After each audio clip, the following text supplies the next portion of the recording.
Hi, everybody. Today in this lecture, we're going to be talking about some of the particular kind of characteristics of a Catholic church. The first thing I want to draw your attention to is the holy water. Usually when you walk into a Catholic church, you'll see at the entrance that there's holy water. Holy water is water that's been blessed by a priest. The origins of this actually come from the Jewish tradition in Leviticus, that before entering a holy space, the temple, the idea is that people cleanse themselves, purify themselves of whatever they're bringing with them from the regular secular world. So often people will take a little bit of holy water, cross themselves, or they'll just take a little bit of holy water and rub their hands.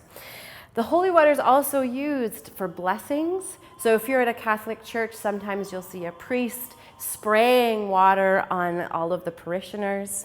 The holy water is also thought by some Catholics to protect against demons or evil or bad things in the world. You can purchase holy water online, fun fact. In the entrance of many Catholic churches, you'll see something like these candles that are set up. This is a place where people come, they kneel, they can light a candle and say a prayer. They can pray for a specific person in their lives, a specific petition to a specific saint. And here at the mission of Alcalá, the saint here is Junípero Serra, who is the founder of the mission. And so you'll note here there's a prayer specifically for Saint Junípero. And this is the baptismal font. It's actually a model of the font that is thought to be the same as where Junípero was baptized himself in Spain before coming to the New World. So the next thing that you'll usually see in a Catholic church is the crucifix. This is an image of the crucified Jesus on the cross. This is different than just the cross, where you would have no image of Jesus. So in most Catholic churches, you'll have this with an image of Jesus on the cross crucified, whereas in a Protestant church, you would have just the image of the cross. A little difference between Catholicism and Protestantism.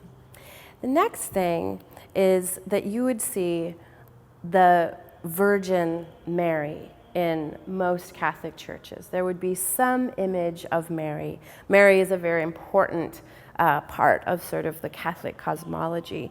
And in many churches here, especially in Southern California and the mission churches, the specific manifestation of the Virgin is La Virgen de Guadalupe, which of course is a much more indigenized version of what the original European Mary was that came over with the Spanish when they first arrived. So as we walk into the church, you're walking into the large part of the building, which is called the nave. The nave is where the congregants sit at Mass, where people can come in and meditate or pray on their own.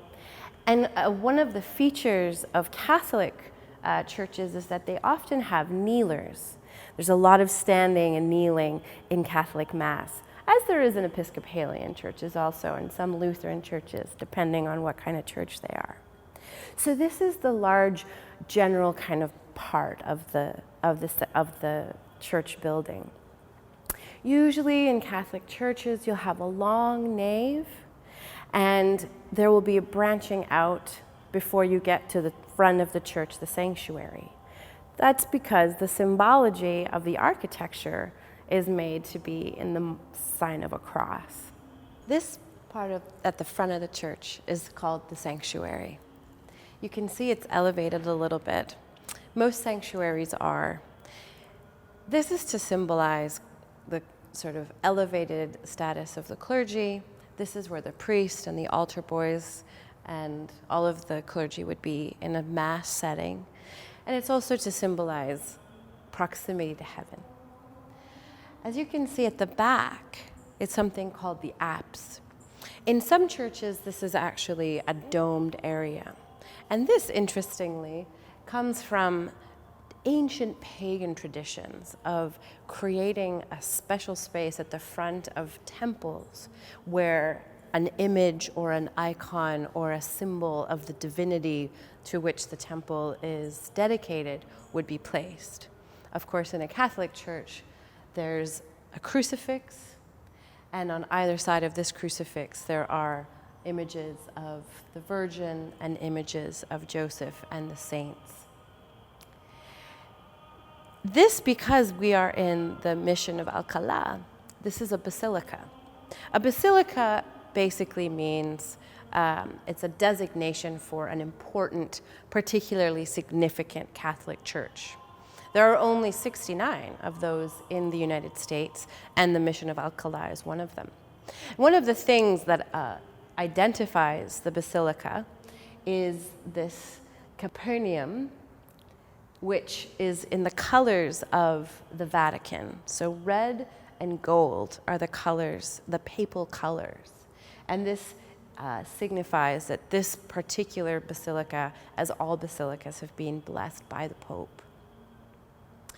Another important component of the sanctuary is the altar.